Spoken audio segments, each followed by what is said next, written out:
একদিকে চীন ভেনেজুয়েলা সম্পর্কের ভবিষ্যৎ, অন্যদিকে তাইওয়ান ইস্যু।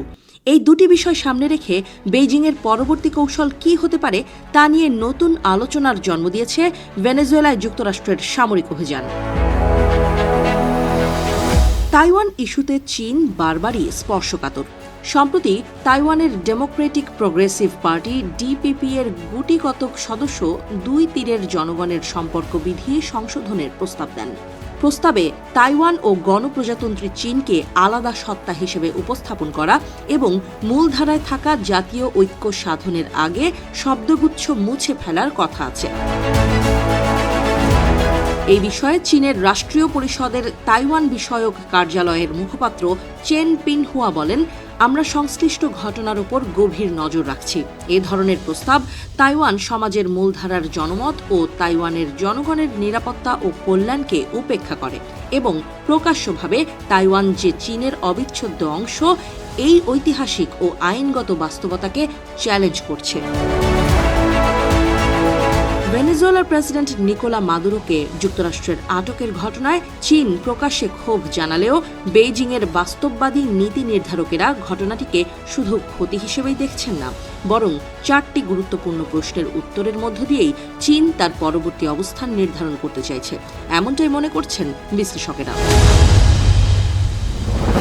সবচেয়ে সংবেদনশীল প্রশ্নটি হচ্ছে তাইওয়ান।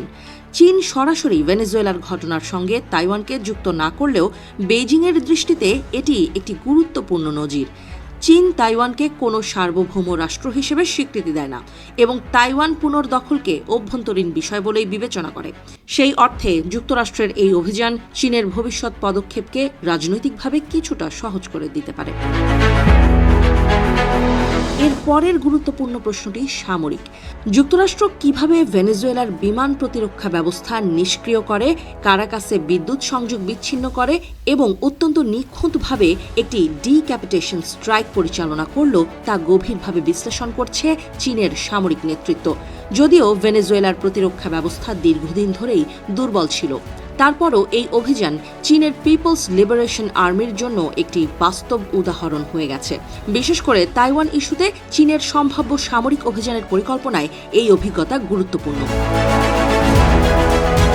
তৃতীয় প্রশ্নটি জ্বালানি ও অর্থনৈতিক স্বার্থ নিয়ে। মাদুরো সরকারের সঙ্গে চীনের চুক্তি অনুযায়ী ঋণ পরিশোধের বিনিময়ে ভেনেজুয়েলা চীনকে স্বল্প মূল্যে তেল সরবরাহ করত।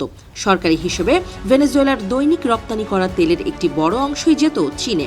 যুক্তরাষ্ট্রের প্রেসিডেন্ট ডোনাল্ড ট্রাম্প চীনে ভেনেজুয়েলার তেল সরবরাহ অব্যাহত থাকার আশ্বাস দিলেও মূল্য নির্ধারণের বিষয়টি অনিশ্চিত। ভবিষ্যতে এই তেল চুক্তি নিয়ে যুক্তরাষ্ট্রের প্রভাব বাড়তে পারে বলে মনে করছে বেইজিং।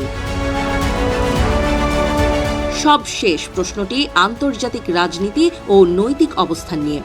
চীন যুক্তরাষ্ট্রের ভেনেজুয়েলা অভিযানকে আন্তর্জাতিক আইন ও জাতিসংঘ সনদের লঙ্ঘন হিসেবে অভিহিত করেছে। এই ভাষ্য ব্যবহার করে চীন নিজেকে গ্লোবাল সাউথের দেশগুলোর পক্ষে একজন নৈতিক মুখপাত্র হিসেবে তুলে ধরতে চাইছে। যুক্তরাষ্ট্রে মাদুরোর আটক থাকা চীন, রাশিয়া ও যুক্তরাষ্ট্র বিরোধী শক্তিগুলোর জন্য একটি প্রতীকী ইস্যু হয়ে উঠতে পারে।